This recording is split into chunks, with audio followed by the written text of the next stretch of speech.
So this is a story about a small possum crossing the road. And it's a good story, not a squished possum story.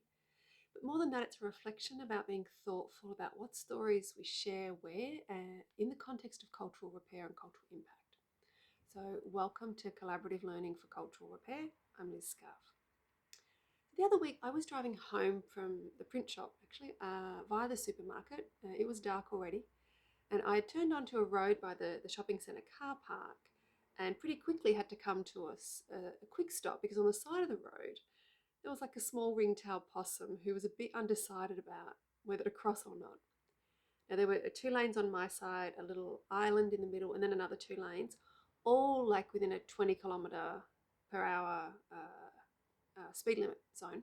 So not a super bad place for a possum to cross. Anyway, as I'm stopped there, the little possum slowly makes its way across my lane.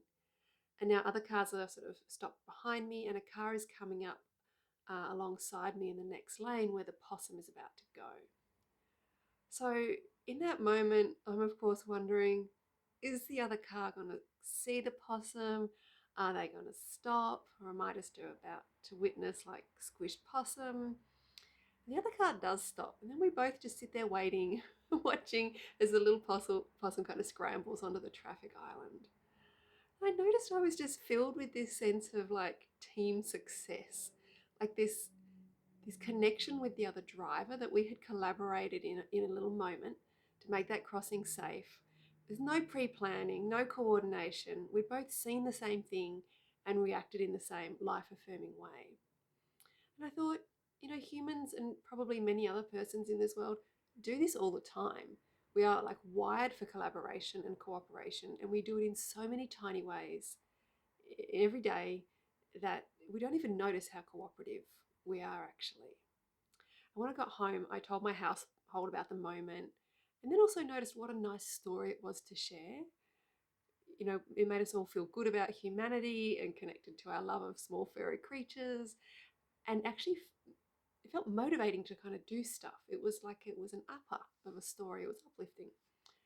And I think I noticed this so clearly because it was either that day or the day before, I'd been delivering a very short sort of basic training about trauma. And despite the framing that I'd given the group that it wasn't a place to share traumatic stories, someone started talking about a recent violent tragedy from the news, which brings me to the point of the video, which is about being aware of how and why we tell the stories we tell in the places we tell them. Because culture really is just a collection of stories we tell ourselves about the world, and stories impact how we act. So this person in the training, they weren't being mindful of how and why they were telling the story. And I had to sort of interrupt and stop them because they were just sharing one horrific detail after another, getting more and more awful and more dysregulated, and the rest of the group was, you know, not far off also being pretty dysregulated. The stories like that make people feel scared. They make people untrusting of others. They make people hopeless and cynical about humanity. And that's a win for neoliberalism and neoliberal capitalism. But it also rarely inspires action when stories are just like tragedy and gory details, when that's the focus. Now, I think this person really needed some connection and support to process the impact the event was having on them. But they never directly once said that. They never asked for that. They never talked about how they were feeling about it. They just kept escalating the horror factor. So, knowing why we are telling a story can help us work out what we actually need to say, or what can be left out. Maybe we don't need to tell the story at all. Maybe we just need to talk about how we're going, what we need.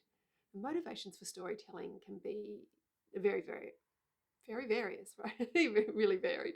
Like to get support, to teach something, to demonstrate pride, to make others feel good or to make others feel bad, to make ourselves seem more important or more vulnerable in order to get what we want, to motivate others to help. There's so many reasons why we tell stories, and stopping and thinking about it, I think, can be really useful. Now, I'm not suggesting we should hide stories of violence, whether it's personal violence or structural violence. Both happen all day, every day around the world, and knowing what's going on does matter. And being able to hold discomfort does matter. But my point is that it's important to think through how we share these stories, why we share them, what goal is in our mind, and in what context, because thoughtless storytelling is harmful to the individual psyche and to the culture. Because culture is story and everyone is a storyteller. Now, mainstream television news channels are a prime example. They should at least be for 15 years plus.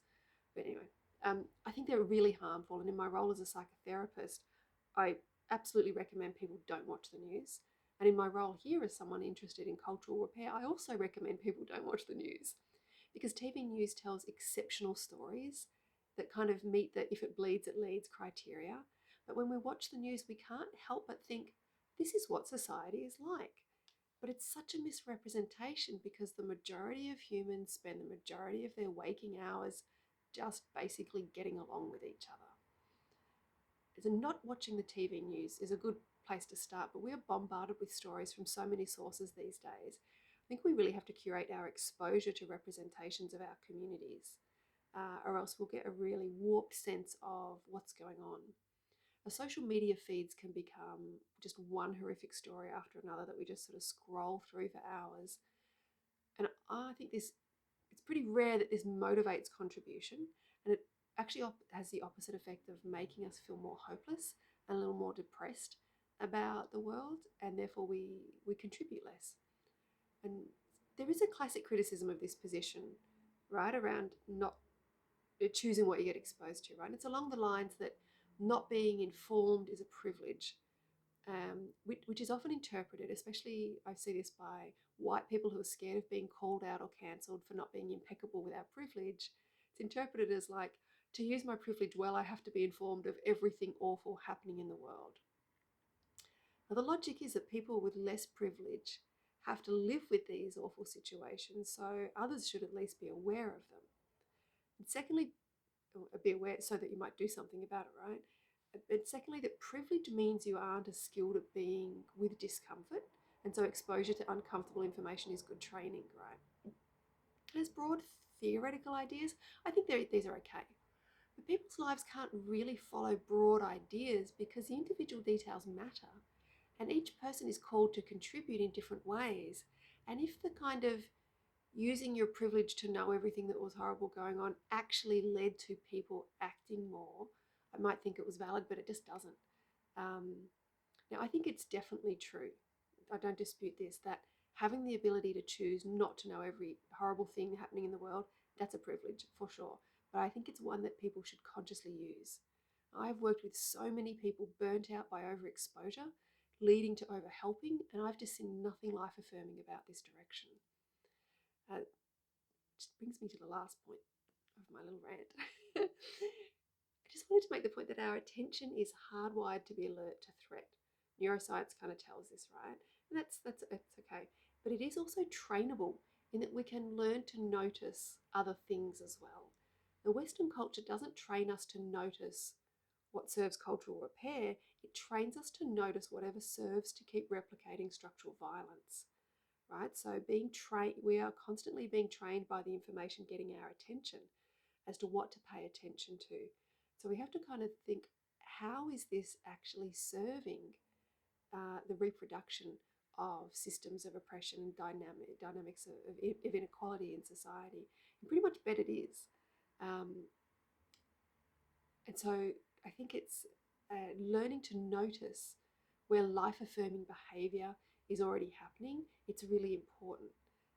And it's happening everywhere. It's not that we have a shortage of it, right? It's like we're not trained to see it and to value it and to pass the story on. I've worked with a lot of people with very strong inner critic processes that have been trained by a culture to be like that.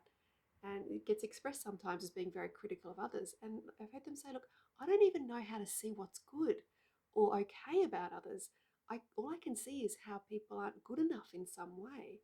And I think that's not that uncommon, is we're so internally critical, trained to be externally critical as well.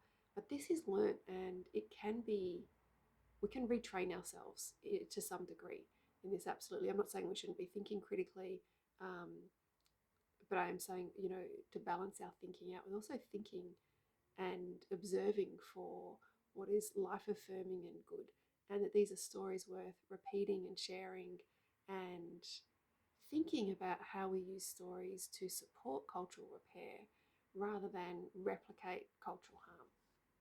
Okay, that's it for this video. Thanks for listening. Bye.